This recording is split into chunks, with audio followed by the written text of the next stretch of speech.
I think we can hop right into the mold, guys, okay? I saw a particularly moldy video in my recommended. It was a pretty offensively moldy video, which means I'm going to subject all of you to it. It's just like such an enigma how anyone can watch like these videos and be like, I've learned a lot because it's totally nonsensical and they get better as time goes on. Like it really is mold where like if you leave it alone for long enough, it'll get progressively worse over time. Like it ages like mold ages. After 2 days, half the stuff that is said in this video doesn't make any sense at all within the context of Trump's new tariff policies. It's like, obviously Trump was doing this because he knows that it would be bad to do this. And then he pulls out from the other position. It's like, oh, okay. All right.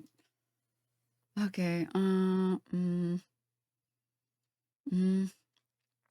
Asmongold just feeding off our attention, using it to galvanize his audience loudly, making a position clear as he can guess where things are going. Every time we cover him, Hassan, anyone with decent numbers were carrying water for him, helping him to solidify his position by providing a foil. I completely disagree. I 100% disagree. The thing is, if you go to his YouTube page and see, he was getting like 2 million views per video before I was criticizing him, before Hassan was criticizing him. And I've noticed that his viewership has gone way the fuck down, especially with this tariff stuff, because he can't defend it. Like he can't defend it. This is like, I feel like this is like saying H bomber guy shouldn't cover people like Sargon of Akkad because he's making them more relevant. It's like, totally disagree. I totally disagree. I think having people push back in a way that's meaningful, in a way that shows that there's no argument against that stuff is objectively good. Yeah, mold doesn't go away when you ignore it. Mold goes away when you rip it out of your house and throw it in the garbage. All right, let's watch, shall we? Sorry, let me make it full screen. Okay. Last month, I took an order for a batch of copper parts. Mold doesn't do well in sunlight. I've already bought all the materials. It costs tens of thousands, and everything has been cut, ground, washed, and engraved. Yeah, they sit It's on not all this finished stuff. yet, but today the customer messaged me and said the delivery might be delayed. After customs clearance, the taxes have gone up too much. That's a lot. TikToker who works as a bulk trade supplier shared in his video the huge pressure he's under after the sudden increase in U.S. tariffs. Yeah, see, they're stuck with all this shit, and like, there's no way that they're gonna be able to sell it to somebody else as fast as they were selling it to the U.S. Like, this really sucks for a lot of business owners over there. Our orders are worth over 50 million US dollars. This year, we're already booked through May 2026. See, this is the reality. There are not that many economies in the world that can support buying this many bullshit like boxes of shoes. There are some, but not that many. 2026. But with this 30% tariff hike, the impact on us is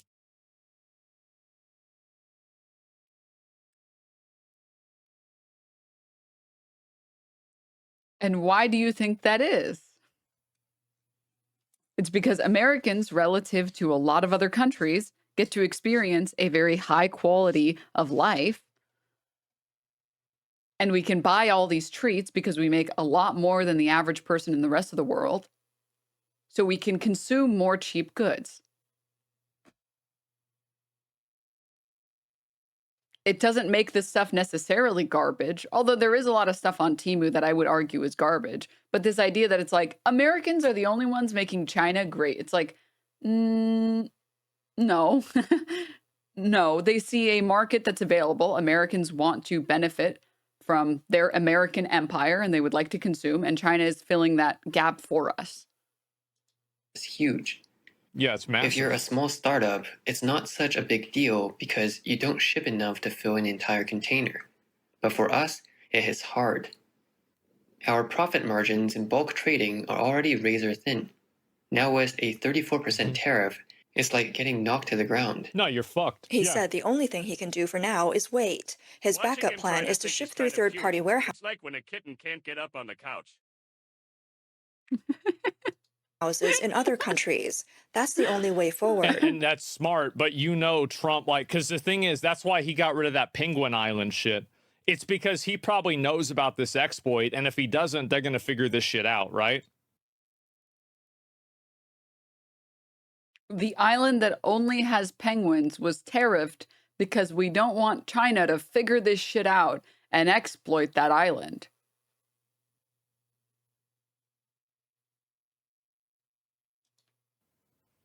%34%. Now it's 145. Well, I think it's probably a 34% in a different way, right? I mean,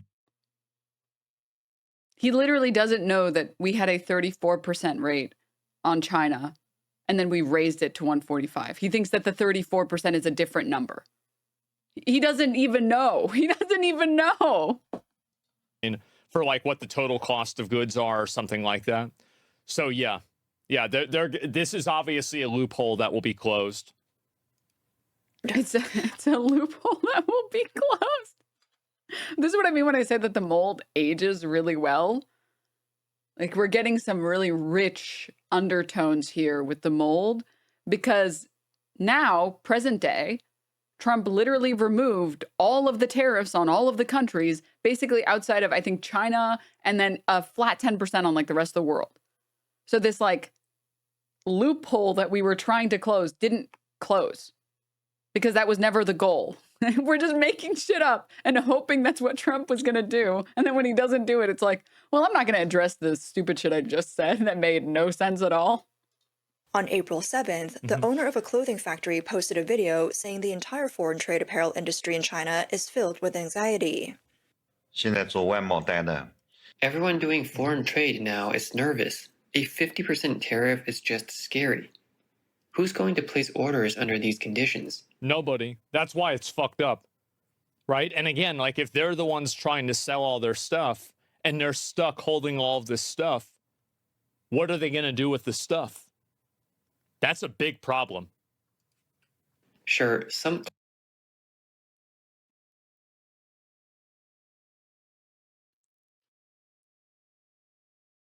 clothing Huge businesses problem. are still busy, but it's hard to make money anymore.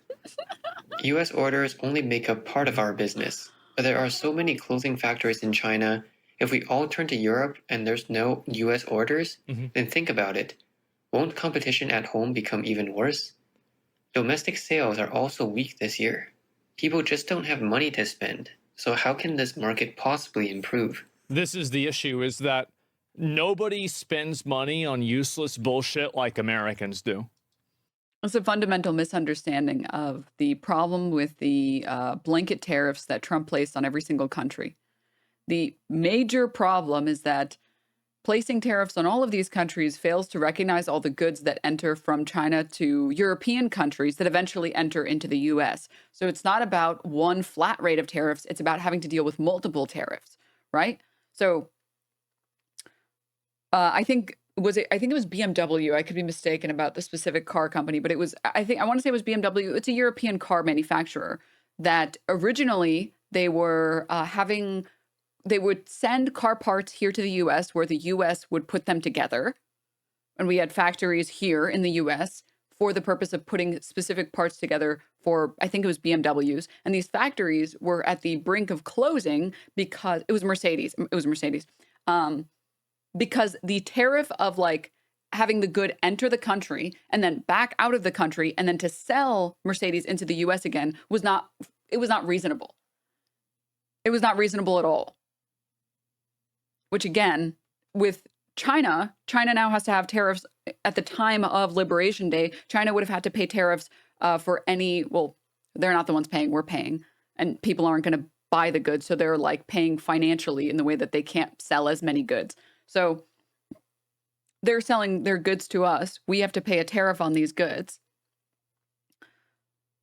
Okay, fine. That's just talking about Chinese goods, right? That's just talking about made in China goods. But it fails to recognize all the things that China produces 80, 90% of the way, sends it to a different country like Europe, like with luxury goods, like luxury bags that are predominantly made in China with cheap Chinese labor, sent to Europe, or sent to like Italy, where they put a little stamp on it so that they can say made in Italy, then that would be taxed at it's a regressive tax, so I can call it a tax, tariffed at another 10, 20, 30%. So at the time of Liberation Day, China wasn't looking at just like selling us garbage. They were looking at all of the goods that they sell and send to other countries that don't make sense to send to other countries anymore because we're tariffing those countries. So it's about the the effects of the fact that China produces so many goods for so many countries. And if we're tariffing every single fucking country that has a GDP, China now has to look at all of the manufacturing for all of the countries it provides goods to.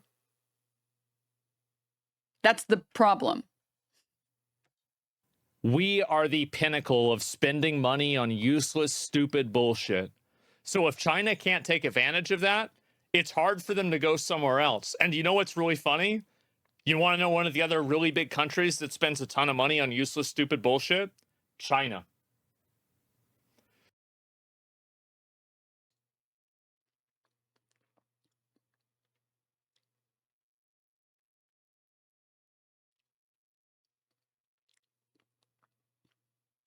Source, trust me, bro. Just trust me, bro. Don't worry about it. Ignore the fact that they heavily fund the public sector and that they make sure that there's good public transit and that there are lots of amazing, beautiful cities. Don't ignore that. You know, some of the people in China can now afford their little treats, and now they can't sell their little treats to the Chinese anymore. Just So it's like the only other place they can go, that's them. Yeah, because now they have a bunch of money, so they're buying a bunch of bullshit too. On April 2nd, U.S. President Donald Trump Professional announced a consumer, new round yeah. of global-based tariffs, raising rates on dozens of countries. At the time of the announcement, the actual tariff rate for China stood at 34%. 在现行适用关税税率基础上加征34%关税。 In response, the Chinese Communist Party announced on April 4th that it would impose a matching 34% tariff on all goods imported from the U.S. Trump then warned and that you can see how this is asymmetrical, right? Because like obviously like we import way more than they do from us. he may raise tariffs on China by another puts the exact same tariff. This is asymmetrical and unfair because we buy more stuff that you guys make.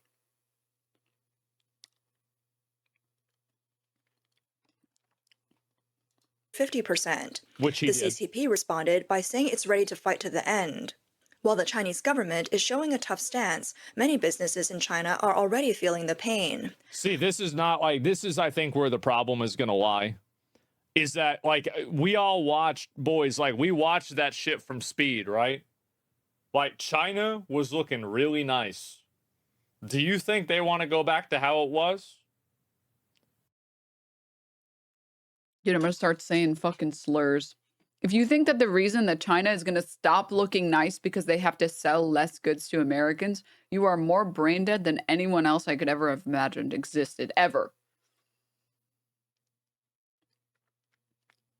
That's not how that works. China looks nice, and it looks way better than our cities because they make sure to allocate resources to the public sectors.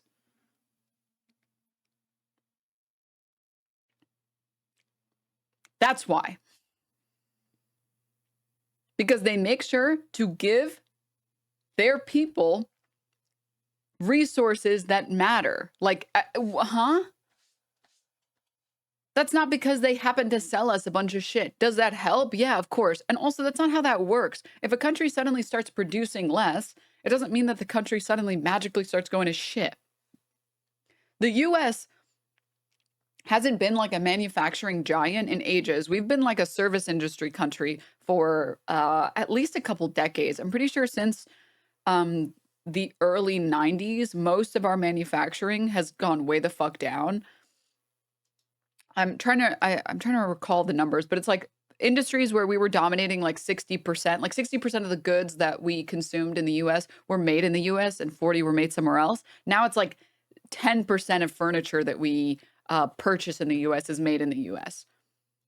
And our quality are like the cities don't magically look worse because of that.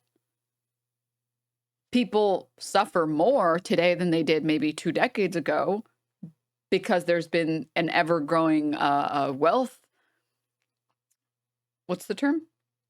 Disparity. It's not because we make less stuff here. GDP is more than just how much stuff, how many trinkets you make. Fuck no. Abso-fucking-lutely not. On April 7th, a TikToker filmed a clothing factory that had shut down and said the clothing industry is in serious trouble. All the machines in his factory are about to stop. He said And, this year. this is If the U.S. could, would you prefer production mainly being in the States? I think that there are a lot of industries that aren't feasible for the U.S. to produce in those industries. Like, I don't think we can reasonably start mass manufacturing most things. And we definitely can't start mass producing and selling and packaging raw goods, right? So, like, tropical fruits and vegetables and crops, coffee, vanilla bean, bananas, like that's not even that's out of the question. We don't have the climate for it, and trying to build a climate with like mass greenhouses is not feasible. It's only going to make us pay way more. So those are industries where I think there's literally no point in making American based goods there. I think it's a stupid idea or a stupid concept to begin with. There are certain things that I would wish, or I do wish, were mainly produced in the US. But that's more because I want factory workers to be paid well, and we can't force China to pay their laborers a certain way or a certain amount. It's not within our control to control their labor laws, but we can control our labor laws here, and we can unionize here, and we can have co-ops here. And I'm for workers, right? Whatever makes sure that the people who make the things I like get paid a fair wage. That's what I care the most about. If there's a way to do that, I don't care who the laborers are. another point with this is that like a lot of this automation and like this technology, it's going to go automation probably in 20 years at the highest. So a lot of these machines, like, we're just making shit up now. We're just making shit up. Oh, the automation is going to go crazy in China, and then none of these people will have jobs because I made it up. and a lot of these factories, I mean, you're building a castle on sand. Is No going to be source. incredibly tough. That same day, another TikToker posted a similar scene, workers moving goods around inside a clothing factory. He wrote that as soon as the US swung its tariff hammer, the impact finally hit the apparel industry. See, this is the thing, Source. right? Is like, Your mom I told wish- me in a dream. more people would see this because now, like every single one of these, right? Like each one of these is like, let's say $6. Well, that's a box and it's got $1,000 in it. And there's a lot of those boxes. That's bad.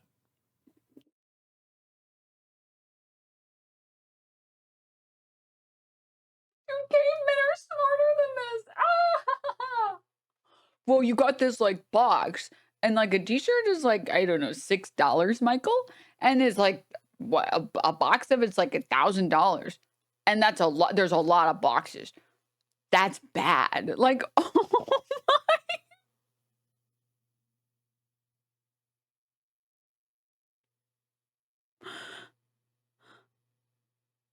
my. He sounds like a 10-year-old trying to explain concepts to a group of 6-year-olds. He's not wrong, is he?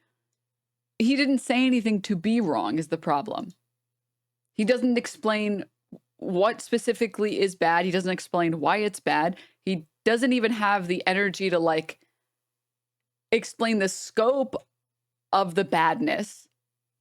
He's just saying sentences that he thinks people want to hear. Like, it's not, there's no, I didn't learn anything from what he said, and nobody else learned anything from what he said. It's just, oh yeah, they've got stuff and they can't sell it, and that's bad. It's like, yeah, we all know that already.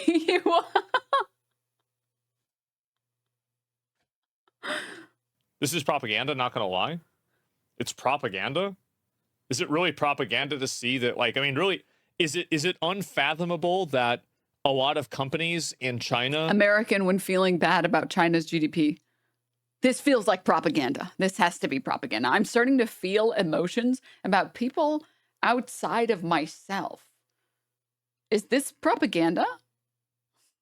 are now having problems selling things? Fucking obviously they're having problems selling things. It's obvious. Duh.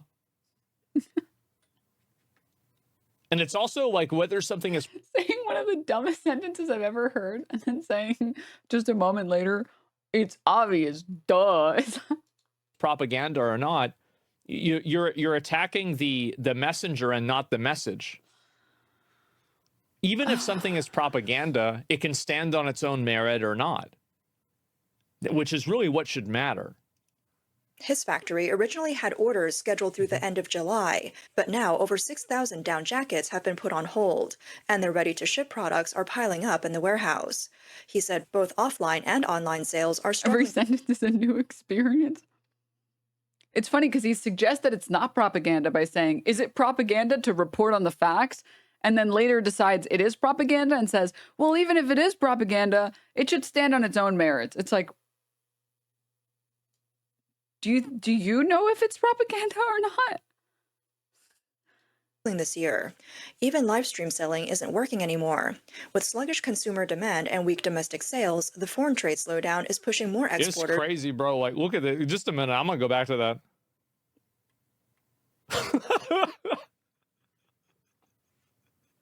Bro, what's so funny about this is that they're doing the exact same thing with this that they did with selling gold and WoW. Where it's like, okay, if we can get one account making like 1,000 gold a day, let's get 1,000 gold accounts, and then that way we make 1,000,000 gold a day. And then they totally flood the fucking market, massively drive the price of gold down. Nobody can fucking farm anything for any sort of real value. Everybody's buying gold now, and they're doing this. They're doing the exact same thing with this. That's not what's happening. What he's talking about with flooding the market with gold and WoW is explaining that a higher supply will make the product cheaper because there isn't enough demand for that good, right? And this is just like really basic demand supply, that when you have real money entering a game, things get progressively cheaper if everybody is flooding the market. But that's not what's happening here. This is just like mass advertising. Advertising is not the same as flooding the market with more supply. They're different things. Consumer demand and weak Farming domestic stream sales, viewers? the foreign Yes. trade slowdown is pushing more exporters into the domestic market, Each creating account is even 3 more viewers? excess Yeah, exactly. production. He said this year's apparel industry is like a pressure cooker that could blow at any moment. This isn't just panic, it's worse than during the pandemic. Many clothing business owners may lose everything they've built over a lifetime. People seeing anybody seeing potential war with China. Another TikToker showed the current situation at his factory. Because of the tariff hike, orders have been delayed or canceled. Now his packaging and printing factory doesn't even have boxes to make. All he can do now They don't even have boxes to put the shit that they can't sell in? That's pretty bad. Yeah, that's really fucking bad. God damn. is clean the factory. A TikToker shared a video saying that after Besides that not being what she said, the analysis is just... the U.S. increased tariffs, the impact on China's foreign trade is obvious. He mentioned that when he flies, there are hardly any Westerners on the plane, mostly people from Africa. Also, when entering the U.S., Chinese people face especially strict security checks. 现在我在白云机场。 I'm at Guangzhou Baiyun Airport right now, and the flight is about to take off. This tariff increase is really affecting China. If you look around, you can see there are almost no white faces here, mostly African brothers. This shows how tough the foreign trade situation is right now. When I went through customs, they saw my yellow skin and Chinese passport and gave me a hard time. Uh-oh. They asked about every little detail: why I'm here, who I'm visiting, where I'm staying. By the way, I feel like this interview is a clear example, or like it should be immediately obvious to you that this video is made for liberals. How long I'll be, and what business I'm doing. Traveling abroad is already hard, and now people like me in foreign trade have to... I think that's weird, by the way. Yeah, it's like It basically... should be immediately obvious. Because, like, it's very big on, oh, China's going to be really hurt by this. China's really suffering. Here are all these Chinese manufacturers that are really suffering. And then this part is, like, to pull at the liberal heartstrings. Be like, oh, look, racism. Can you believe it? So that liberals can feel better about themselves. Like I'm glad you remembered to pretend not to be racist for a second. But yeah. Faced Trump's 54% tariff hike and random checks.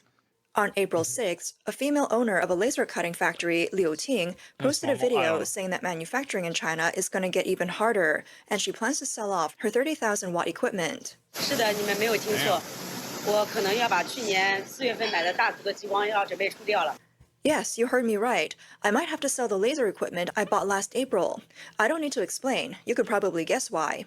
The economic environment is bad, and the trade war has already started. Soon, all manufacturing businesses, especially small ones, will face bankruptcy. This is not an exaggeration. It's the reality. That's crazy. Is Tony okay? I mean, people ask a lot about that in general.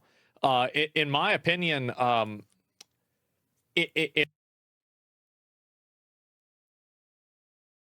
not a fan of Asmon, but aren't you doing the same thing that he's doing to this video? Just repeating what he's saying and saying how dumb he is? And you're both reacting to someone else's content.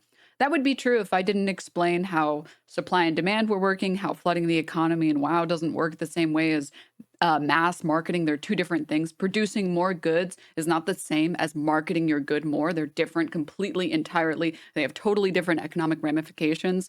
If you ignore me talking about how manufacturing isn't going to impact China in the way that the video is suggesting, if you ignore the analysis that I've had, yeah, I mean, if you ignore everything I've said about the video that isn't me reacting to him, then yeah, we're doing the same thing. In my opinion, I think that really this is, and maybe this is wishful thinking, but I think that we'll probably have at least like a resolution to this in a couple of weeks at the latest. I do. I think that just without any source, dude.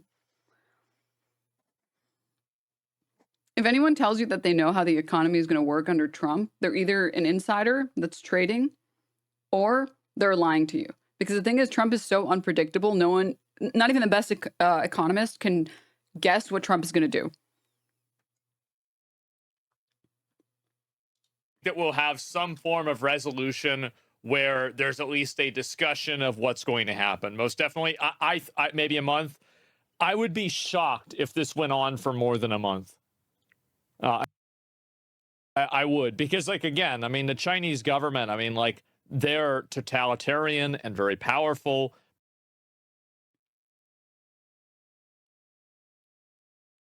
But at the end of the day, if you completely lose, it's absolutely not relevant how authoritarian the government is, especially also, like, what a time to say that given America's current conversations about free speech, by the way. What a crazy time to talk about a totalitarian or authoritarian nation. But it doesn't matter anyways, because any economist who's done any research at all, who's worth anything, will tell you that China doesn't have a communist economic policy. They have a capitalist market. You have to be a total moron to not know that. China's economy is 100% capitalist in nature. Denims is streaming.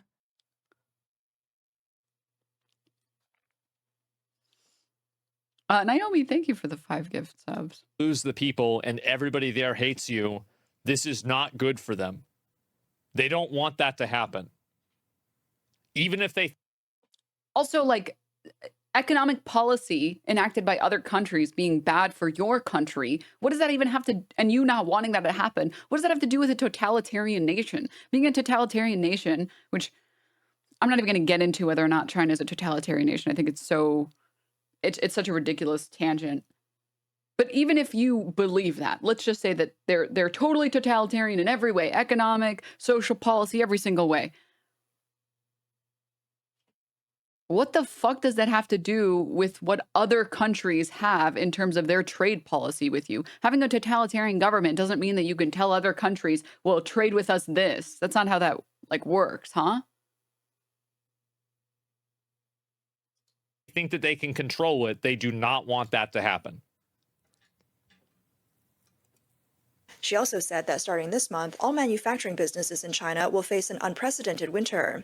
More and more companies will go bankrupt, lay off workers, and downsize. Many manufacturing owners will end up with insufficient funds and will not survive. But this is only because most Chinese manufacturing is most likely going to go overseas. Well, to other countries like Vietnam, because Trump doesn't have this huge anti-Vietnam position, and Americans in general, the only understanding that we have on Vietnam is like, we were in a war, right? And that's it. Which currently that's what's happening. Countries are moving towards manufacturing in Vietnam because Vietnam won't get the same tariffs that China is getting. Cases in banks, law firms, and courts will pile up. The TikToker estimates that all manufacturing business owners are currently in an anxious, confused, and helpless state. There's a lot of other, I mean, and also keep in mind that like what she's saying about this in China, there are people in the United States that feel the same way because part of their supply chain comes from China. So it's like, this isn't something that's like, you know, like one-dimensionally affecting people over there. It affects us over here too. Particularly for factories that relied on foreign trade orders, the shrinking foreign demand and declining domestic demand are making it difficult. Many small business owners can't sleep because of worries and fear. They're afraid all the years of hard work will go to waste. They fear they won't be able to pay employee wages or cover rent and utilities. The TikToker revealed that with electricity costs for her equipment already reaching her limit, she has decided to sell her 30,000-watt laser equipment. On April 8th, a TikToker from Zhejiang shared a video saying that she suddenly realized the U.S. tariff increase has also severely impacted non-exporting manufacturers. No, because you get different stuff from different countries, right? So like even if you're not exporting the final product, it doesn't mean you're not importing or exporting some piece of the process of the product. That's the thing.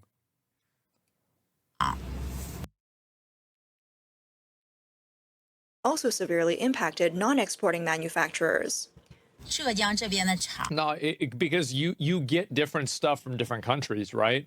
So like even if you're not exporting the final product, it doesn't mean you're not importing or exporting some piece of the process of the product. That's the thing. What does that have to do with what the lady was saying? That's just okay.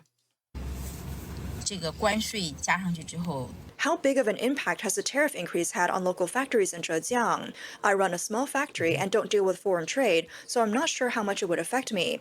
But I've noticed that my upstream suppliers who export raw materials haven't received any orders for a long time. Yeah, exactly. There's like a whole supply chain of this.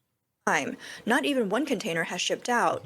When they can't get orders, they try to switch to domestic sales. Now people at their factories are still working on. This is literally just, this is the equivalent of me watching, honestly, like WoW videos and like trying to like watch like a WoW patch notes video. I don't know if WoW even still has patch notes, and being like, see, yeah, you like, I bet a lot of players are really upset about these type of changes because you have to understand when these type of changes happen, there are people who use some of these abilities, but not all of these abilities. Like that's what he's doing in this video. It's just like, you don't know anything about this topic at all. You don't understand global trade at all. You're just pausing the videos and then rephrasing or paraphrasing what the lady in the video was saying and then pretending like you know what's happening. I'm in awe. Stop running around to try to make domestic sales. So when they get involved in the domestic market, doesn't that just drag the domestic factories into it too? Everyone. Well, it does. And if they try to sell the products domestically, they're going to have to sell them at a lower rate. I mean, of course. I mean, there's a reason why they're shipping them across the fucking world to the United States so they can make more money. That's not why they're shipping them to the United States. That's not how, that's not.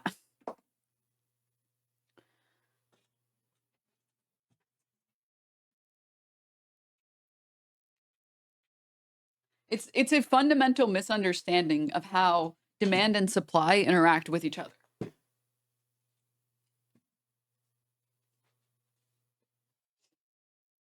Supply goes up because demand exists. It is very, very rare that supply is suddenly oversaturated for no reason, because guess what? It's not good financial planning to run a business like that, right? You don't decide, you know what? I'm going to make a giant factory for 5,000 cups of lemonade a day, and I'm sure people will start buying it. That's not what happens. What would happen is, like, maybe you'd open up a lemonade stand and sell, you know, 1 pitcher of lemonade. And then suddenly you're making some of the best lemonade known to man. And you're getting a lot more people and you're running out of lemonade. So you up how much lemonade you're making, and so on. And the next day and the next day and the next day. And then Trump shows up and he's like, you're making way too much money off this lemonade and you're ruining it for everybody else. Everyone else has to pay triple the price for this lemonade. And you're like, oh, fuck, I don't know what to do with all this spare lemon. You didn't magically one day decide to open a giant factory that mass produces textiles. It's that there was a lot of demand and you scaled and grew because of the scaled demand until... But does that lemonade stand have grates? No. Until eventually you were supplying enough that was feasible, reasonable to manage, that was scalable at a rate that you could manage, and that met the demand that was already there. Yeah, absolutely. It's much lower. Yeah, exactly. Supply and demand. Yeah, buying up Chinese business infrastructures must be booming. Maybe. I don't know if it's going to happen. Why should we care about these Chinese bills when Americans can't pay their own bills? Well, what I'm saying... Average American. I don't understand why I should ever care about anything else ever other than me. Is that, like, the effects of these tariffs will... I think that they will I think that they will negatively affect China more than they negatively affect us. Because they're the... Based on what? Ones that are selling. Like, it will negatively affect the... And why does that make it worse for them? US, but I think that it will do it more to China. And doesn't mean you should do it, right? I mean, like, as I said, I really hope they resolve this. Why? This is what I mean when I say it's just opinions based on what was said in the video.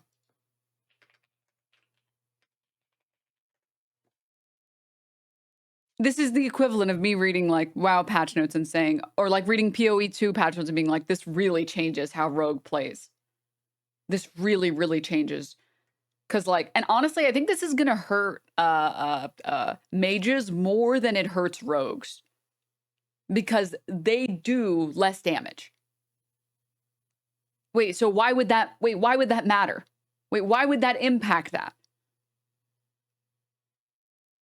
What specific metrics are you using to signify that Americans would be worse off than the average? Are you talking about the economies would be worse off? Or are you talking about the people that live in these countries? Are you talking about bargaining power for these countries? Like,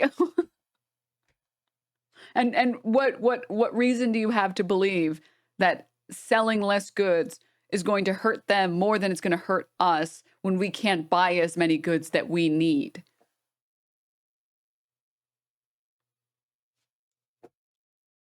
It's like, I feel like this entire issue, I think it's just, it's a bullshit issue in a big way, right? Because you have, we've got a good thing going here, right? Like, we've got a lot of, everything's going really well. Our economy is doing really well. China's economy is doing really well. Everything's fucking fine. So just stop stealing shit and make a few concessions and everything. What is China stealing that they need to stop stealing? What concessions specifically? What specific concessions should China make? I just want to know one concession that China needs to make.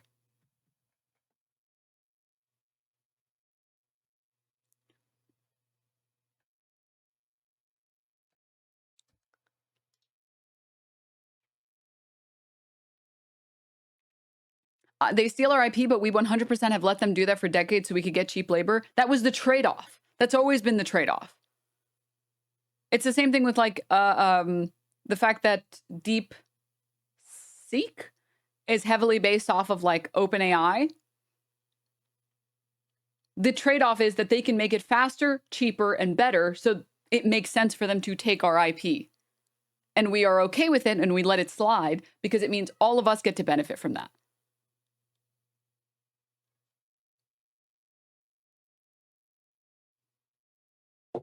That's the trade-off. There's a reason that we've never called them on it before, and it's because everybody is better off.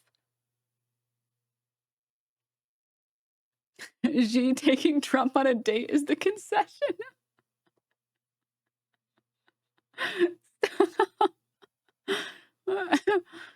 Stop. Again, I think, seriously, also, why do we care? How does it even affect us negatively at all? Yeah. I mean, again, the tech bros aren't okay with that. Luckily, tech bro opinions don't matter at all. So, and what are they going to do about it? Like, don't do that to me. Stop stealing my AI that I stole based off everybody else's information. All right, get shoved in a locker, I guess. Like, we don't care about what fucking tech bro losers have to say on this, okay? Come on. They're gonna make a tweet on the everything app, okay? Oh, I'm so scared. Again, the AI example is the best example. DeepSeek being unbelievably cheap, being better than OpenAI, being open source, I believe is the term there, so it's more accessible, is simply better for AI. It's worse for people who wanted to profit off of AI. It's worse for Sam Alto.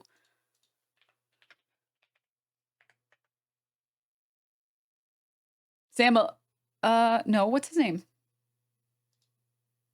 Altman, is that his name? Yes, it's worse for that guy because, you know, he doesn't get to make as much money on his piece of shit AI program that's just worse than the Chinese version. He doesn't get to have the same monopoly that he had before. And the Silicon Bros are really pissed about it because they were monopolizing the market and charging way more, and they were spending way more on their products. But that's the trade-off, right? The IP theft that occurs, we allow it to occur because China can do things more efficiently and just cheaper and better than we can.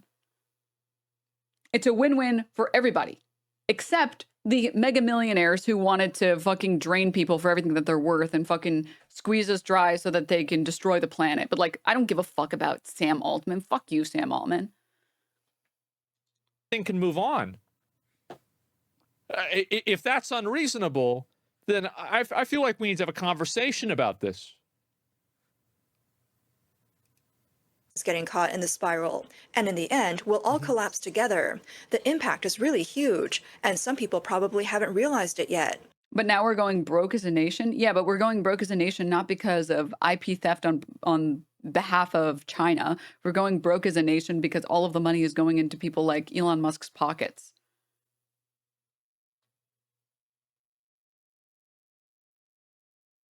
We're going broke as a nation because millionaires and billionaires are hoarding all of the wealth in our country, and Americans are getting fucking ripped off.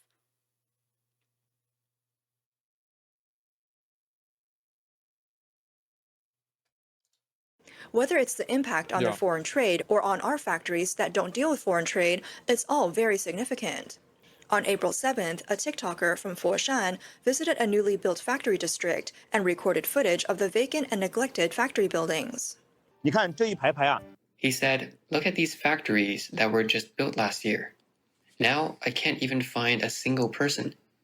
There are no cars or people on the road. Some of these factories are single-story and others have multiple floors." It's like a fucking economic rapture. Really? Like, I mean, for this to happen that fast? Apparently you don't understand trickle-down economics. I understand the economics of trickling on Reagan's grave. I understand those. Holy shit. They're committing actual slavery beyond their own Chinese workers. They pretty much run the entire bottom line of the cobalt pipeline, which is legit actual slavery. Yeah, and the thing is that just reads a chat message. Yeah. China is committing actual slavery. This chatter said so. If they were doing slavery, if every single product that Americans or anyone else consumed was because China was enslaving its people, the US wouldn't exist anymore. They would have nuked us at this point.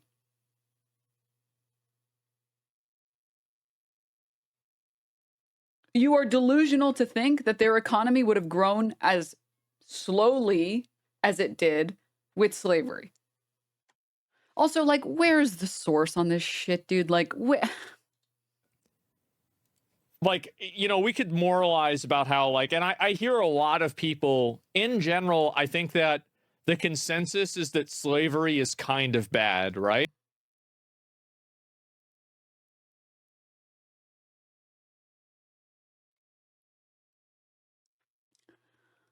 What do you mean by slavery is kind of bad?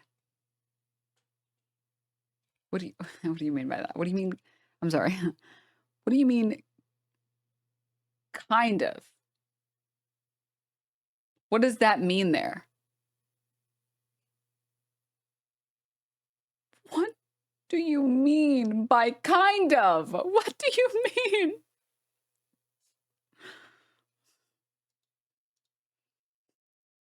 You're missing the joke, Denim. Not defending him, but he's joking. What's the punchline of the joke?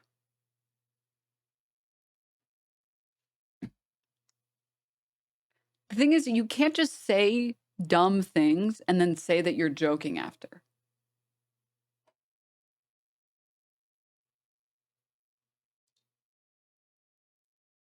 It's obvious that it's bad. That's not a joke.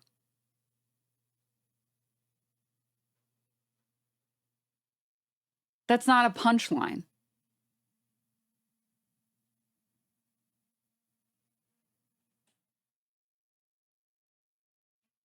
There's no punchline there. That's just you saying something and then claiming that it's a joke because. When I was younger, I used to pretend to be stupid as a joke until I realized that people just thought I was stupid all the time.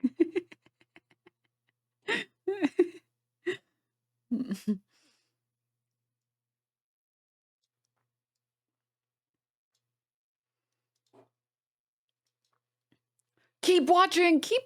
Okay. Right? But the main issue also is that if one group is using slavery and the other group isn't using slavery, well, you think about it in Schedule 1, for example. If I didn't have...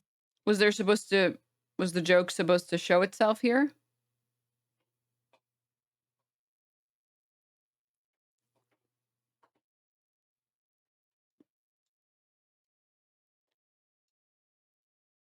The cope is so crazy, dude. The cope is so crazy.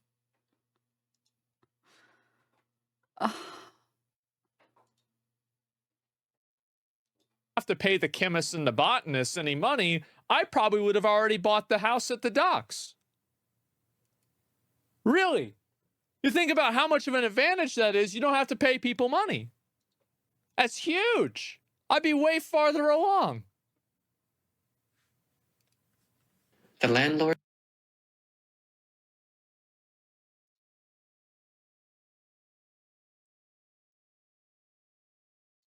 See? It's not sarcasm when he defends his take about it being kind of bad by showing that slavery is good for the person who owns the business.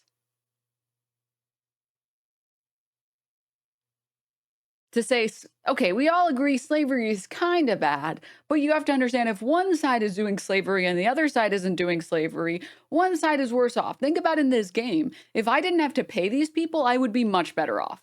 Plays video. None of that is a punchline. None of that is a joke. You just explained why slavery is kind of bad by explaining how the business owner is worse off because now he has to pay his employees.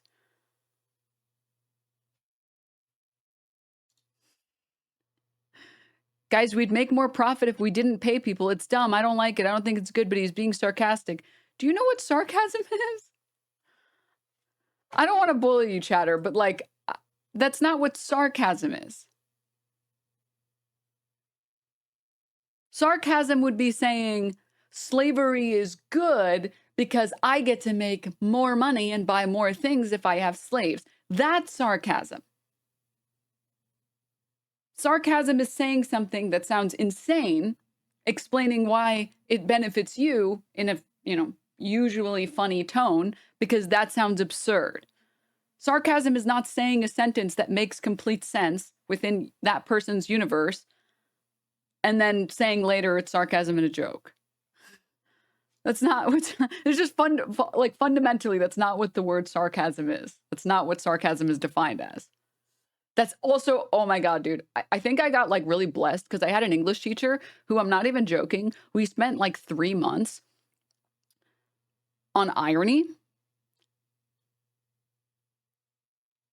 And my professor, he had like an autism pet peeve. Like it was his hyperfixation that he made sure that not a single student of his ever used the word irony incorrectly. And it was like actually a massive pet peeve of his. That a lot of people would be like, I went to the store for bananas and there were no bananas. Isn't that ironic? And it's like, that's not what irony is. That's not what irony is. So as a general rule, Chad, I implore all of you to follow my footsteps and don't use the term irony ever to describe anything ever unless you're 1,000,000,000% sure, because you're probably using it wrong. You're probably using it wrong. Sarcasm is saying one thing, but then meaning the opposite. Yeah, but that's not what he did in the video. Again, it's not sarcasm. It's not a joke. That he was just speaking genuinely. Nothing in that was a joke or sarcasm or irony. None of it was.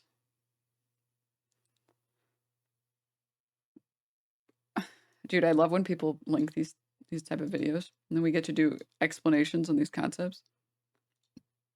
Carlin said it best. Irony works in opposites. It's ironic if a diabetic patient is struck and killed by a truck shipping insulin.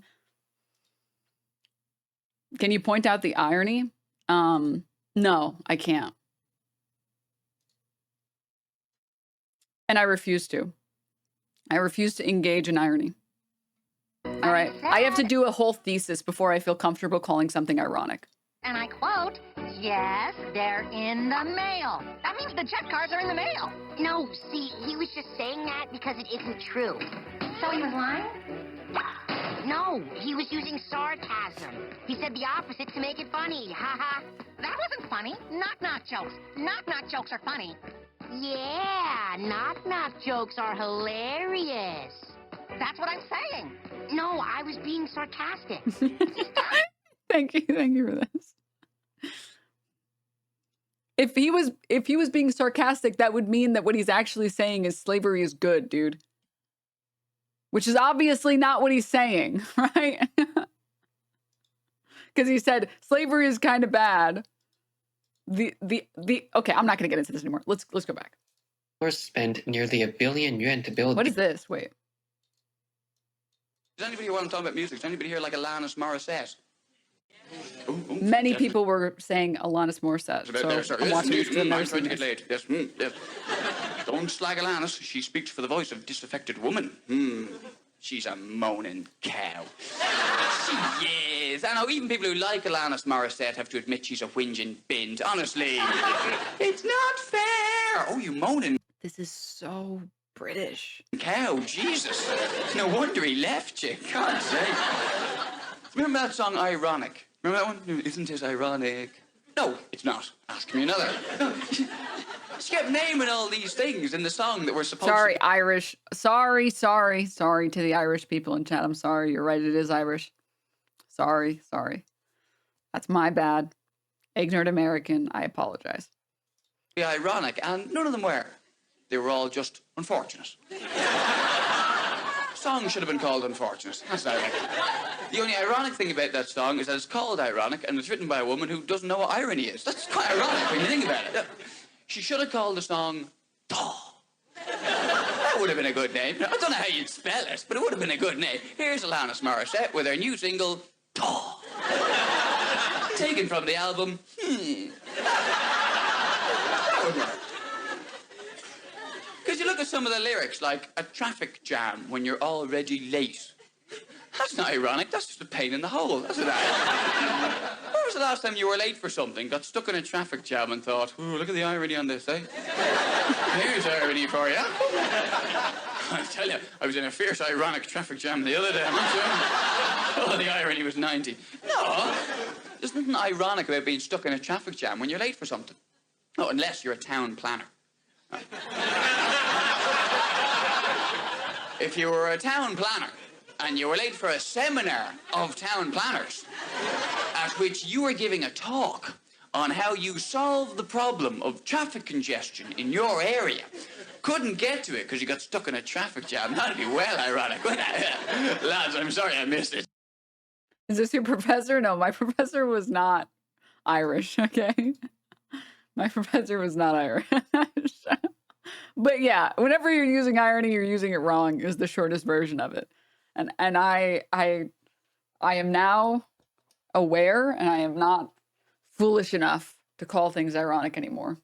These. All right, back to the Just video. a few years ago, these beautiful buildings were all leased out by middlemen. You had He to was Chinese, wasn't he? Huh? No, he was Mexican. wait in line to rent a factory space. But now, there isn't a single customer coming to view the space. The new factory buildings behind me haven't even been renovated yet because the landlords are afraid of spending money if no one rents them. Do you think this could get a hand to the CCP would go in? But again, this isn't because necessarily that the tariffs have caused all of these goods to drop in supply overnight, or sorry, demand overnight. It's that there is too much uncertainty, and uncertainty is bad for markets. That's it. It's way more simple. It's way more simple. It's that uncertainty is bad. You're not gonna, like, if you know tomorrow Ford is coming out with like a new patch for all their cars that's supposed to make it go really fast, and also Tesla, and also every single other car company, that's not the time that you would necessarily go out and buy a new car. You're like, oh, well, wait, cars might become really expensive or really cheap very soon. I'll just stick with my current car and see how this plays out, and then I'll look into it. To invade Taiwan to save face? I was just thinking, what is this fake ass video? I mean, this video is like, I'm sorry, maybe I'm just like too woke or what, but immediately off of watching this, I can tell that this is like liberal propaganda, like neo-lib propaganda. China Observer Asmon is watching is one of the multiple YouTube channels operated by Vision, Times, Falun Gong, affiliated news org by ultra-conservative religious.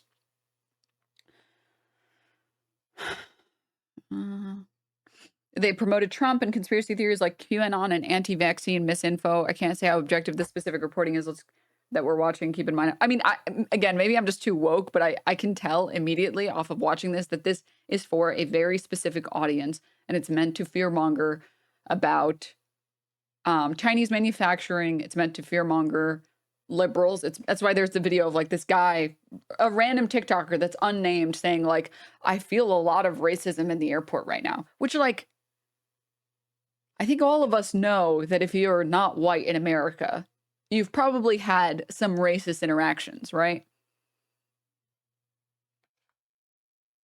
Especially, like, I don't want to get too deep into it, but you get what I'm talking about. So we're like already all on the same page, but then he talks about this and he like brings up a lot of different buzzwords. It's like, oh yeah, I mean.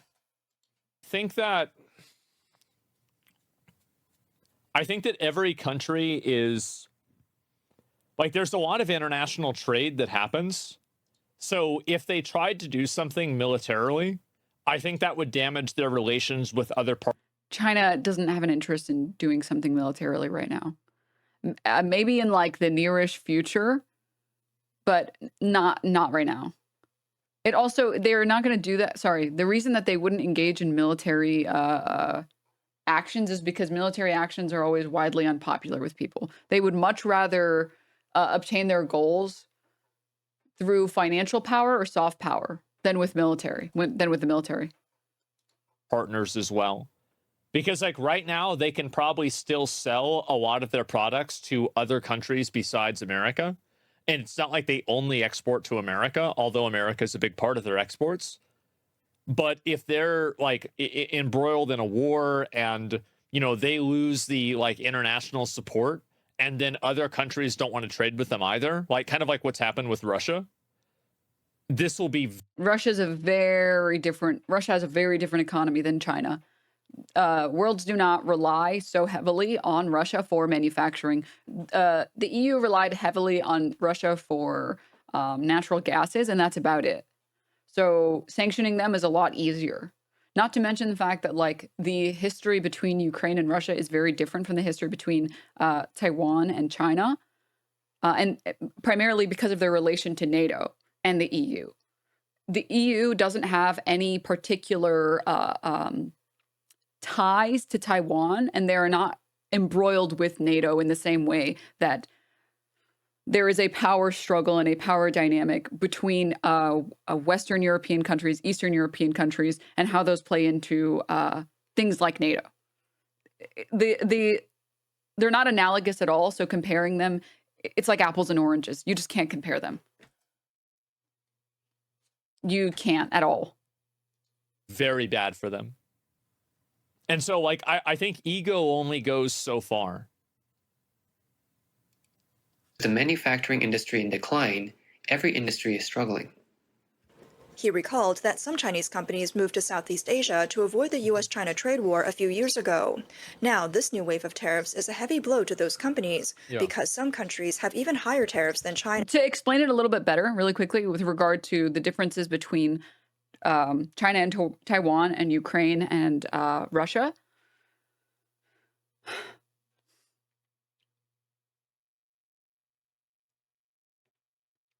Russia is acting the way that it is because it has to act that way. If they were able to levy political power or financial power over Ukraine to absorb it, they would much rather do that. They would way prefer to do that. They're applying military force because it is the only way that they can apply force. China would China, as one of the economic superpowers right now, has no interest in using its military forces. Is it possible? Of course, yeah. Of course it's possible. Is it probable? Hard to say. It's hard to say. If anything, I would say that America's very anti-China policy would make it very easy right now for China to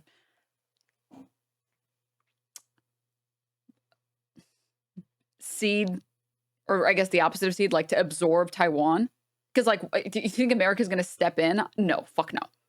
Right? America would never step in. And like Taiwan reasonably can't fight that annexation, right? Also, China has a prerogative and has been saying that Taiwan is like not a country, not a recognized country for a very long time because they want to push the idea that this is actually just part of China. We should just have this part that's already part of us anyways, right?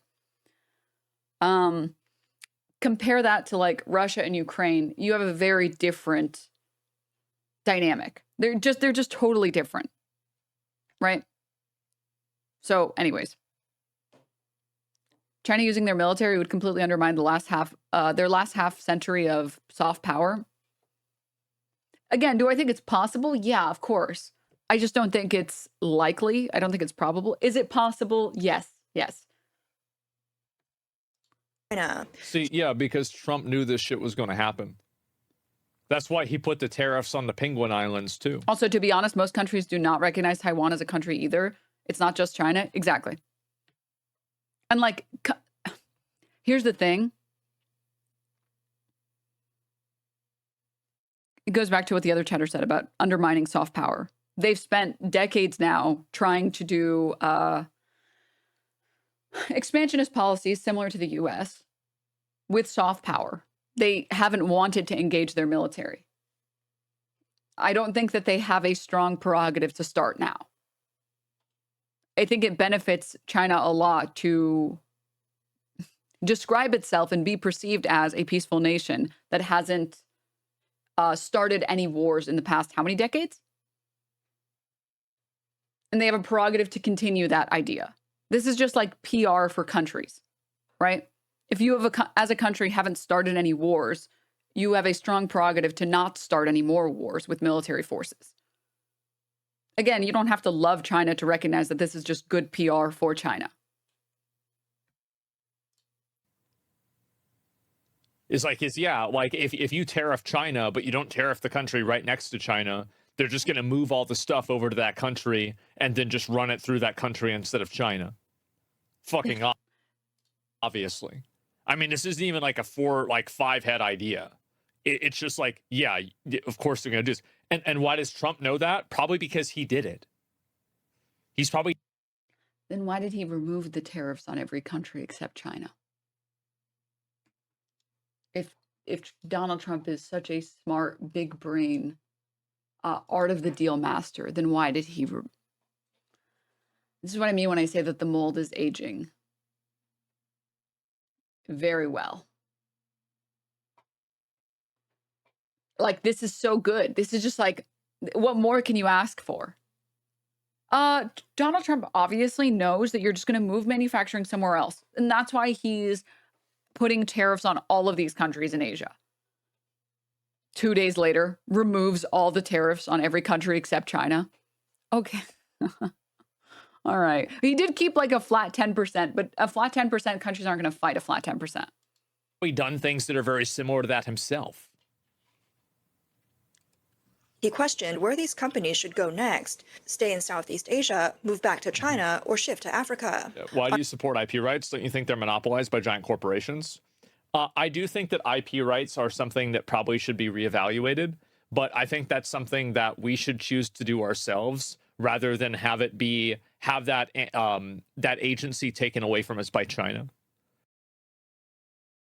This is my favorite part of the mold. Where like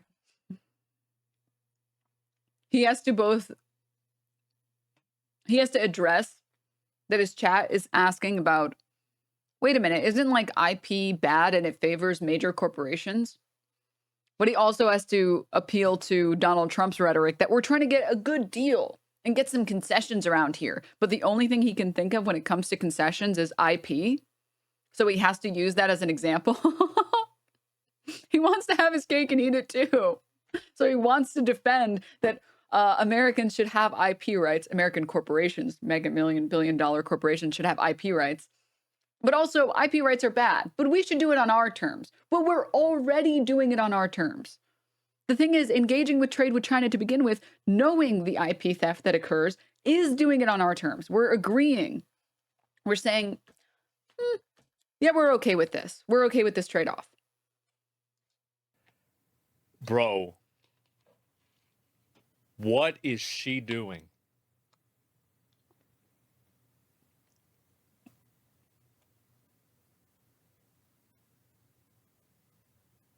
I got that. She's brave. That's crazy. I would not have expected that. Wow. On April 7th, Ms. Gong.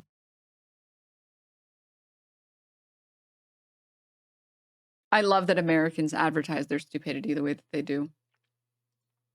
Can you believe she's wearing a Winnie the Pooh shirt? She's so brave. Did I mention I don't know anything about China? I've just been told my whole life that it's an authoritarian shithole. Anyways, I'm proud of being a stupid dumb fuck that thinks that President Xi will kill you if you have any Winnie the Pooh merch.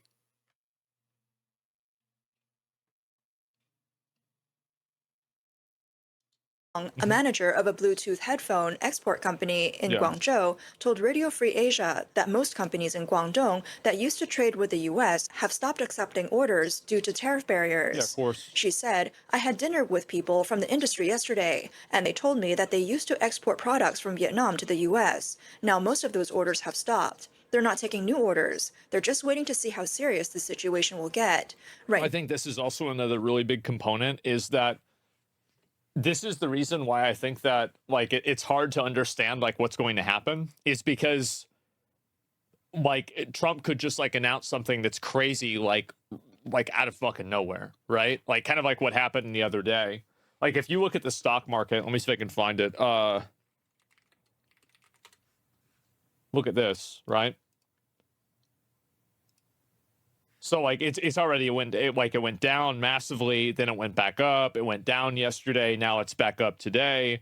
And so it's like kind of it's getting close to like it's recovered by about 50%. So it's still down by I don't know, like 1 or 2% or so.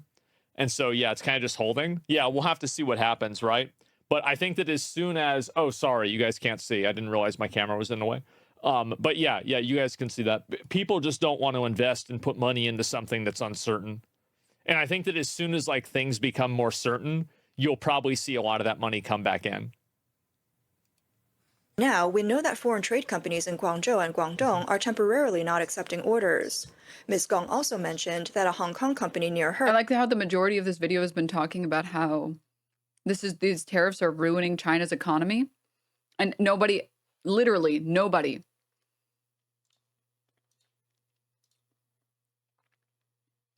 in China wants to build factories or maintain or upgrade factories because the tariffs are going to kill their country. And then he pulls up the stock market and says, this is actually just happening because it's an uncertain market. It's like, then why would you say everything else that you said? What? What the fuck? Recently moved its factory to— This is another thing too. I'll just go back and talk about this for a second. Is that there's a lot of Americans that I didn't mean to do that. Just go back and talk about this for a second. Is that there's a lot of Americans that like Americans don't want to have to compete against markets that are employing people like this for way lower than American wages. And I think that what that does is it makes it to where Americans can't compete in a lot of industries. And so if you have countries that are like doing this, like Americans don't want to have to do this. Yeah, Americans don't care about that. No, I think that they don't care. They don't care about the fact that the Chinese people are being exploited. They do not give a fuck about this at all. But what they do care about is the fact that they're being exploited at the expense of their jobs. And so like where somebody could have had a job.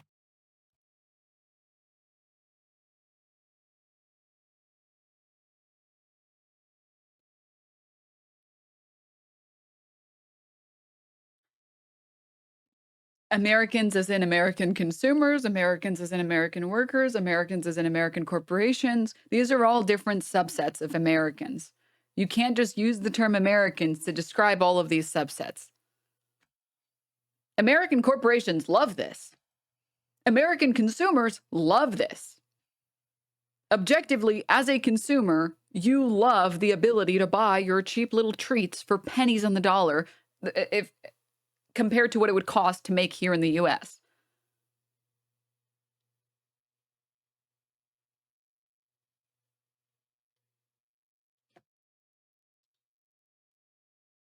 Americans don't give a shit about exploitation of labor even within its own borders. How the fuck do you think they care about outside of their borders?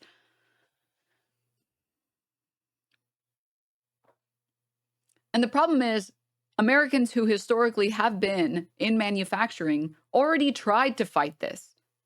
And guess what? American corporations and American lawmakers said, too bad, we don't care. Learn to code. Learn skilled labor. But that was all over way before probably most of us were born. Manufacturing leaving the States happened 70s, max 80s.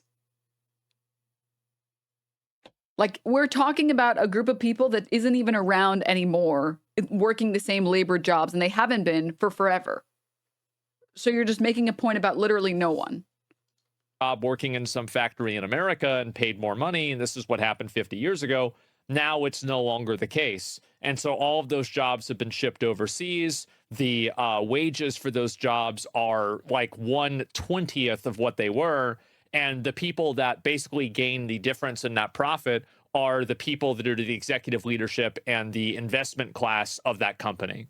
So like you have a bunch of Americans who have effectively had their jobs, you know, cut out from under them. And so there are a lot of these jobs like this, for example, like all jobs like this are to some degree skilled labor, but you know, like this is a very different type of like skilled labor than, let's say, like doing something with like a 4-year college degree, right? And so what happens is that being able to learn how to do this is probably easier than being a nuclear He's not so close, guys. He's not. power plant engineer, naturally, right? And I'm not trying to be This is like a common right-wing strategy. It's to take left-wing popular opinions, seeing that like people like Bernie Sanders are on the rise because they care about the American populace, and pretending like those belief systems are at all congruent with voting for a Republican. be, you know, derogatory or anything, but like, let's just be honest here. And so that's why they can literally have kids doing this. Like if you can have, if you can have a 9-year-old doing a job, the job's not that complicated. Okay. And so anyway, that being said, all these people that maybe can't get like a, you know, advanced degree for whatever reason, big fucking surprise, now they don't have a job. And so that's, I think, the big issue. And I think this is the reason why people have so much animosity and hostility towards like CEOs and stuff. It's because basically profits have gone up despite all of this offshoring and despite all of this job displacement. But all of those profits and all of those gains have been enjoyed by, I mean, this is like a Bernie Sanders speech. They've been enjoyed by the top 1%. And this has been a continuous problem for years now. And look, it's literally adopting popular left-wing positions and pretending like they match at all with what Trump is trying to do, as if Trump isn't actively trying to have yet another major wealth transfer with these tariffs. And I think that's why people are really, really frustrated.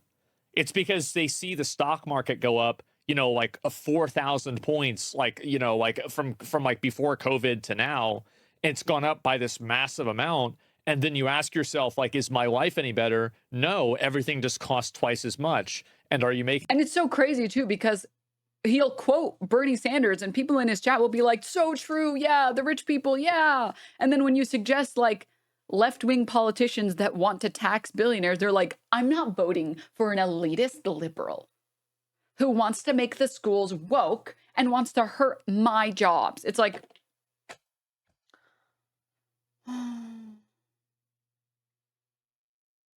you're gone. Like, you're totally lost. You're totally lost in the sauce, man. You're gone. Actually, Winnie the Pooh is heavily censored in China. Classic liberal lies. No, seriously, it's heavily censored. You can confirm this with a quick Google search. Unfortunately, Denims just believes everything Baldy says is a lie. Well, that's because it is. I mean, here's a quick Google search. Beginning in 2017, government of China has been censoring imagery of the anthropomorphic teddy bear Winnie the Pooh, particularly Disney's version of the character. Censorship is believed to be a result of the General Secretary of the Chinese Communist Party, Xi Jinping, being compared to the character in internet memes, which the Chinese Communist Party perceived as disrespectful mockery. Despite the censorship, there's no ban on books or toys depicting Winnie the Pooh. 2 Winnie the Pooh themed rides operate in Shanghai Disneyland. I never said there was a ban. I said it was censored. No, I'm not arguing that. I'm saying that you're saying I just believe that everything that Asmongold says is a lie. But Asmongold didn't say it was censored or banned. He said it's brave wearing that shirt, arguing that there would be repercussions for wearing the shirt. But that's not correct. I'm arguing with him because he's wrong. There are no consequences for wearing a Winnie the Pooh shirt. There might be if you're wearing a Winnie the Pooh shirt and then a picture of Xi Jinping on it on the side, in the way that there are potentially consequences if you speak about pro-Palestinian beliefs in America and you're against genocide. The implication is that there's consequences for Winnie the Pooh in China. Yeah, and there aren't. For wearing a Winnie the Pooh shirt, there aren't. That's why the lady in the factory is wearing it. I almost got sucker punched for wearing anti-George W. Bush shirt the other day. Dude, Americans freak out if you try and wear like... I remember seeing that one post of like the Garfield 9/11 Towers shirt and someone got really pissed about it. Stop focusing on the go damn shirt. It's not about the shirt. It's about poo. Wait. I'm not focused on the shirt. I'm focused on you claiming that Denims just believes everything Baldy says is a lie. You don't think this is disrespectful at all? You don't think this is rude or mean? You're arguing that my positions aren't based in reality, that I'm just holding the positions that are opposite to me, and that's why I think that. But he didn't say anything about banning or censorship. That's all I argued against with him. I said, like, it's brave to wear this shirt. That's not accurate, which is correct. He's just fear-mongering because fear-mongering is easy. You keep bringing it back to this about the censorship in China. I never claimed that there wasn't censorship. We're not talking about that. We're talking about you saying I only believe whatever Asmongold doesn't believe. That's what we're talking about. Address that point. In case you want the Garfield shirt, I don't even know if I can show the Garfield shirt on stream. My first Mold Monday, and my name is up there. I'm sorry, Suga. There's been one instance of this happening, but it was Chinese gamers that got upset. Taiwanese horror game Devotion vanishes from Steam after angry Chinese gamers find Winnie the Pooh meme by its developers after it drew the error, including a meme that mocked Chinese President Xi Jinping. Meme angered gamers enough that they left thousands of thumbs down reviews on Steam for Devotion, forcing the developers to apologize, as spotted earlier by Polygon. Is the meme in here? Is this it? I can't even find it. Is it this? I don't even... Well, whatever it is. Look, bro, I only posted it to clear up the confusion about Winnie the Pooh censorship. If you wanted me to write a dissertation about your views versus Baldy's, you're going to have to wait until my semester is over. Dog, this is one thing I don't understand. I don't understand this, okay? People will come in so hot and they feel very comfortable being unbelievably rude and toxic in a way that honestly is pretty mean, okay? Listen, man, I'm still a person, okay? I don't expect people to be unbelievably toxic and rude to me. It's kind of mean, all right? I'm not rude and toxic to chatters that have been around for a while. I would expect the same leeway here. And it's very disrespectful to assume that I would only hold a position because it happens to be the opposite. You're making this about this being a censorship thing or about being a ban thing, but it's not about that. It's about the fact that Asmongold is just making this stupid joke to appeal to dumb Americans who don't know anything about Winnie the Pooh and don't understand that the thing that's being censored is it's Winnie the Pooh on the internet in relation to the president. And he's doing it because it's easy fear-mongering. And you're accusing me of, like, not being willing to be informed on this thing that I already know very well. Because Asmongold said it? Like, what? Kind of rude. Kind of rude. Kind of like, it's kind of giving weird behavior. It's kind of giving weird. You're clearing up confusion that you made. Trump is saving us from economic terror that he created. You misunderstood my position as being something that is incorrect, and then you're claiming that it's something else, but it's okay, man. If you want to save face, you can save face. I just think it's kind of pussy no balls behavior, and I don't think it's very classy. Okay? All right. Making twice as much money? No, maybe even in fact you're making less. So that's really the issue. It's a skill issue. The problem is that, so you talk about it being a skill issue. World of Warcraft Arena is a great example of this. In World of Warcraft Arena, it's so hard to be good at the game because there are so many different vectors of complexity. And because of that, what's happened is that very few people play it and participate in the content. So you can call it a skill issue as much as you want, but when this skill issue is creating an unpleasant... Vectors of complexity. Don't worry, he added the term vectors of complexity. So what he said was deep analysis. And bad outcome for people at a high ratio, you're obviously going to have people that are upset and angry. PvP's dead. Yeah, exactly. It kills it.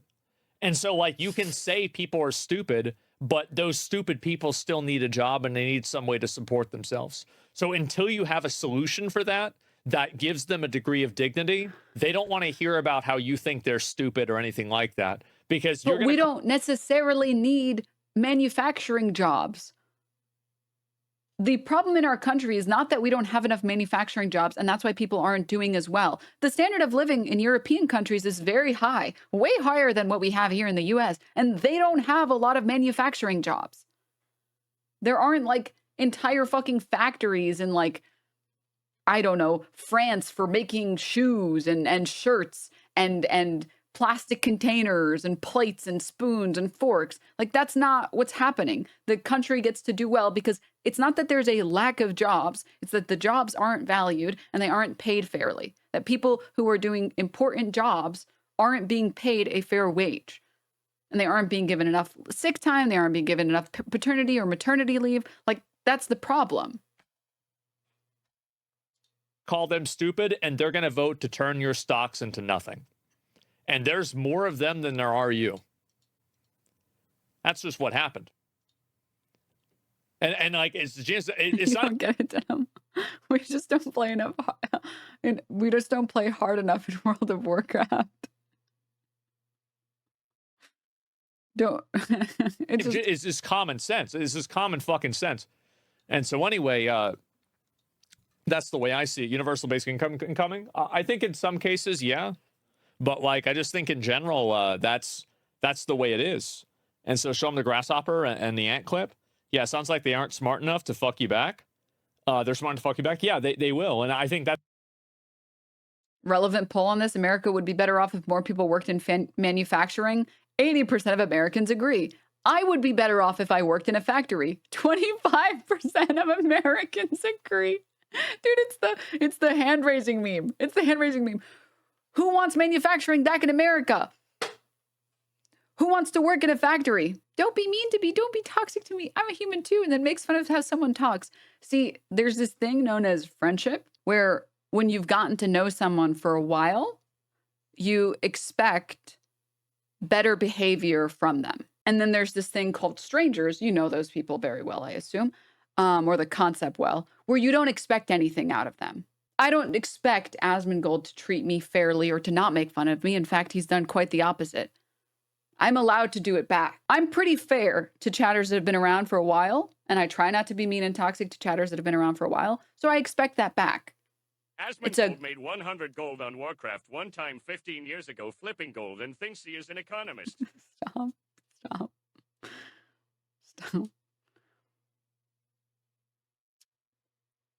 I hope that explains it a little bit. I assume you don't have friends, so you don't understand what this concept looks like, but you don't owe anything to a stranger that you met on the street. You don't have to be nice to them or mean to them or anything. They don't owe you anything. You don't owe them anything. But like, maybe a good friend of yours, you wouldn't be an uncharitable douchebag to them, right? Hope that clears things up a little bit for you.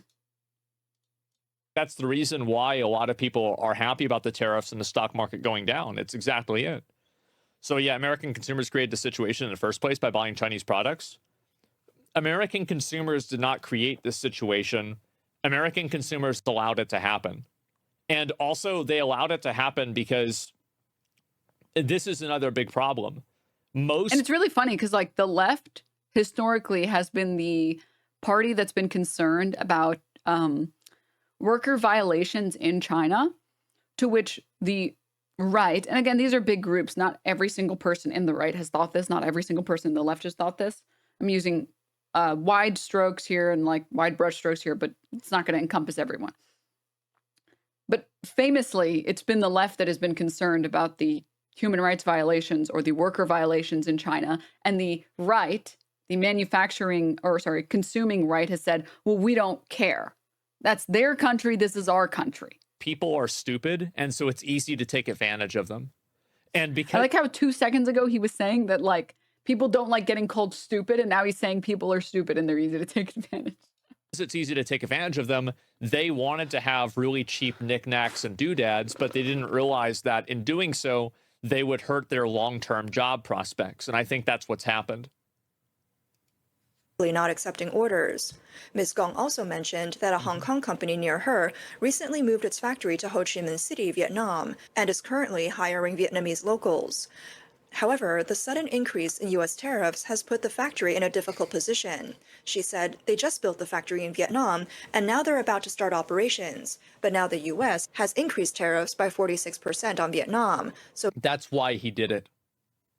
That was the entire reason. It's impossible to avoid the high tax rates. The investment they made earlier is now wasted. According to Trump's Yeah, he had, and the thing is, like, he had to do that because if he didn't do that, they would have just moved it over there, and this entire play would have Then been why did he remove those tariffs? completely ineffective. If he had to do it because otherwise the tariffs would be ineffective, why has he since dropped the tariffs, I think down to a flat 10% to basically every other Asian country that's nearby that China would move manufacturing to, but kept them for China? It's like, imagine you're driving down a 2-lane road and they close 1 lane. Okay, well, you just go in the other lane. If you want to stop traffic, you've got to stop both lanes. Announced plans, the U.S. will implement differentiated tariffs on different countries and regions, with China at 34%, the EU at 20%, Taiwan at 32%, Vietnam at 46%, Switzerland at 31%, the UK and Brazil at 10%, and Japan, South Korea, and India at 24%. Additionally, Trump announced a minimum 10% tariff on all goods entering the U.S. However, on April 7th, U.S. Treasury Secretary... People just kind of forget about that. Like, just putting a 10% tariff on everything is nuts. Scott Bessent stated that nearly 70 countries have already reached out to the U.S. to discuss negotiations on Trump's latest tariff policy. He revealed that President Trump will personally participate in the talks to secure the best bargaining position for the U.S. Many Southeast Asian countries, including Vietnam, Indonesia, Thailand, the Philippines, and Malaysia, have expressed willingness to make adjustments. I want to address this as well. Would I be wrong in saying that the tariffs also affect the wealthy too? Yes and no. It affects the wealthy who abuse labor. It doesn't affect the wealthy who consume because, and we'll talk about this in a little bit when I show some of Gary's economics, because I think it's a much better explanation of the tariffs than this fucking video is. But the TLDR is that tariffs are innately regressive taxes that impact people with less income more than people with more income. It's a regressive sales tax. You as a poor person that lives paycheck to paycheck, which a lot of Americans do live paycheck to paycheck, you spend all of your money. Payday comes in, you pay your rent, you pay your bills, you pay for groceries, you pay for all of the important necessities. Maybe you have a little bit left over and you pay for things that you want, which means all of your income that you get is taxed, and then it's taxed again when you want to pay for it. A larger portion of your income is taxed. A rich person who is making like millions of dollars of income, billions of dollars of income. No, Denim, you need to save $300 for your brain. Stop. A millionaire or billionaire, they're spending a small, even if they want to spend all their money, they can't because they have too much money. So they're spending a small amount of their money. Proportionally, poor people take on more of the tax. Regressive taxes will always proportionally impact poor people more. This is why people will talk about day fines in terms of like speeding tickets or parking tickets. If you put a speeding ticket at like $200, a poor person, they can't afford that. A $200, maybe that's all the money that they have that week that they were going to spend on, like, you know, having a fun weekend with some friends or something, right? LA earthquake, question mark? 2.8? Don't write 2.8 is one of my farts, chatter. Don't fucking write that. Stop. What is wrong with you? What is wrong with you? I don't even know if I have the energy to finish this video, dude. I don't think I do. Can we watch the Gary economics video on tariffs? It's way better than this one. Because this one is just like, it's so sad because all of it is just, I'm telling my audience what they want to hear about tariffs. And then it's stuff that doesn't make any sense. It's like, yeah, Bernie bros represent. Yeah, Trump is the reason why we're fixing this country, even though Republicans historically have not been pro fixing the massive wealth disparity. And whenever people try to bring up that we should tax the wealthy, they argue that we shouldn't. Okay. All right. Asking if you can stop watching Asmongold is crazy. Falling into poverty. Sorry, you're right. All right. I think I was watching a little bit of this in my own time. But I think this was a pretty good breakdown of these problems. And you're also targeting countries here, like Laos, like Cambodia, which are right next to China. Laos shares a border with China.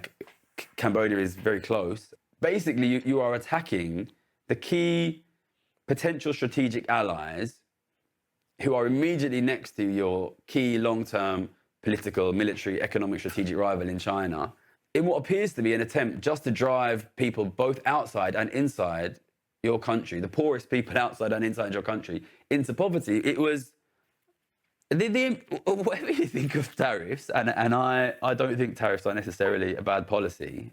The implementation was totally insane, I think, and this started a long discussion, and I've been having this discussion quite a lot with people in the last week or so. I thought that what you saw there was low competence implementation. And a lot of people don't like to believe that. A lot of people like to believe that the US government is high competence, and I would like to believe that as well. So I think all of us wanted to believe that.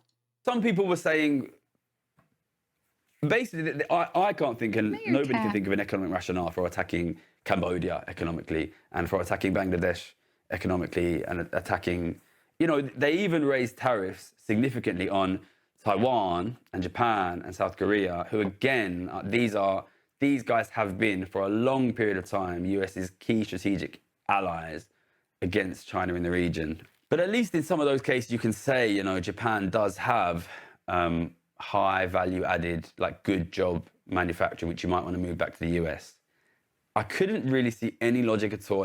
So here's the thing. With unemployment as low as it is in the United States, and the fact that we don't necessarily rely on manufacturing jobs, and the fact that Americans don't, polling literally shows Americans don't want to work in factories. Most Americans don't want to work in a fucking factory, right? When we talk about America and its prerogative for moving manufacturing away from China, it's not that we want manufacturing to re-enter China. That's not good economic policy. It's that we want to be the economic stronghold of the world, right? We benefit from being we benefit from having more economic power than other countries. It allows us to get away with whatever we want to get away with, which is why China is the only country that has introduced actual reciprocal tariffs, and every other country said, okay, I guess, I don't know what you want us to do. I guess we will trade what we can, and whatever is not profitable anymore, we'll stop trading it. That puts the US in a very good strategic position. If you are a USA first person and you don't care about the outcome of anything in the world except that the US is doing well, that's great. You want other countries to be so much poorer than you that you can strong arm them into doing whatever you want. It's like imperialism 101. So we benefit heavily from forcing China to downgrade. This idea that we should get China to move its manufacturing jobs here, and that's why we should tariff all these countries, which is what Asmongold was suggesting. We should tariff Vietnam and Cambodia and all these other countries because we want China to stop producing in that region and we want to produce here. That's total fucking nonsense. That makes absolutely no fucking sense. Because A, Americans don't want those jobs. 2, we are not even having unemployment problems in the US. The problem is wages are stagnant. Okay? We want to monopolize the global market, which we can do by moving those jobs to other countries that aren't China. The goal is not making American manufacturing go up. The goal is making Chinese manufacturing go down. What Gary here is saying, obviously, this guy knows what he's talking about. He actually fucking spends his life studying this shit and working on policy on this, is correct. It makes way more sense for us to ally with the countries surrounding China and help them bolster their manufacturing, strengthen their GDPs, because it takes power away from China. It's a divide and conquer strategy. We're better off in economic terms. The US is better off if all of these other countries have to share the pie. China right now, which is producing like crazy, if they had to give up a lot of their manufacturing and wealth and share it with all the other countries surrounding them, that's really good for the US because we can exert more power. The idea that, no, we need to tax all of them, because think about it, like, if you give them this loophole, if you close off one lane, but there's another lane, everyone would just take the other lane. Fucking nonsense. Common sense that doesn't mean absolutely anything.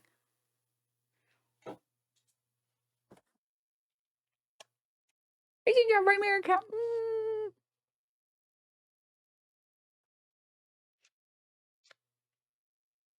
Oh. So anyways, yeah. Moving on. In attacking Cambodia and Laos. And I was saying to people, I think this shows basically low competence. And people would say, well, the argument against that was that, well, actually, we know it's stupid to attack Cambodia and Laos, but the reason they're doing that is because if you attack unbelievably aggressively, like if these tariffs had gone in, I don't think you can overestimate the scale of the economic disaster it would have caused in Cambodia and Laos.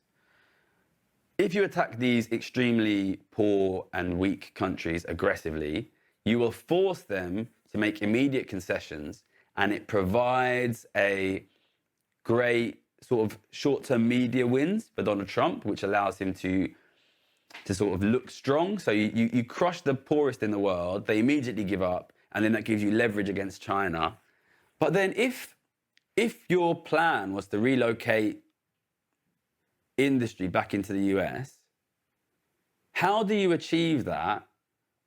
By bringing in pretend tariffs, which you're only using to score points in the media, and you're immediately going to cancel. You know, if I am a businessman and I'm thinking about building a factory, and the US brings in tariffs, which I know that they're going to cancel within a week, I'm not going to build a factory in that guy. It doesn't. So to be honest, I think that there was quite a lot of cope, really, which is people seeing this insane thing happen and not wanting to believe that it comes from low competence. It's difficult for me not to be reminded of what happened in the Liz Truss situation. And what this really made me think of, and it's the next thing I want to introduce, is basically questions about what kind of toy is theories that? of change. This is just a hair tie. This is just a hair tie. Which, again, this is like what I've been trying to reiterate. It's either you want to bring manufacturing jobs into the US, in which case, why the fuck are you pulling the tariffs? If you want manufacturing jobs in the US, removing the tariffs is an insane ploy. It's an insane strategy, because basically you're telling anyone that actually wanted to build factories in the US, don't trust me, I'm erratic and insane, and I might just pull the tariffs that you would rely on to build these factories. And if you're doing it just as a strategy to like get concessions, first of all, what concessions are you getting? And second, what? It's just a media attempt to be like, look, I did it. I put tariffs in and then I took them out. You can't have both. It can't be the art of the deal and we're bringing manufacturing back. How do you improve the economy? And what this reminded me of was, so I went on a podcast with Christian Guru Murthy, who is a very well-known news presenter here. Oh, someone I don't have also time to watch Twitch anymore, so this is backlogged. Sorry about the ban. Sorry about Ethan, that he exists. Hope you get to go to Japan. Love the hair. Red, love the hair. Peekaboo. Keep up the good work. Okay, bye. sorry about Ethan, that he exists. What a crazy thing to say. But also I agree.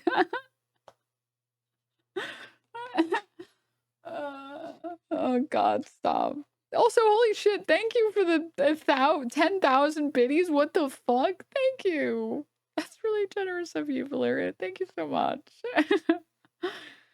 All right. Also, someone linked this earlier. Sorry, I forgot who linked it, but This is probably somebody else also paraphrasing this idea that it's not both. It can't be both. It can't be both, that it's the art of the deal and we're doing all this as a trade strategy and we have no intention of keeping these tariffs, and also that we're bringing manufacturing jobs in. It's only one, not both.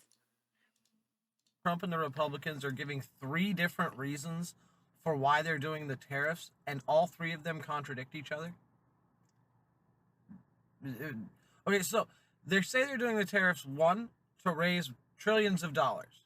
Okay, well, that means you need to leave them on and they're permanent if you're going to raise trillions of dollars and supposedly replace the IRS. That's one of the arguments.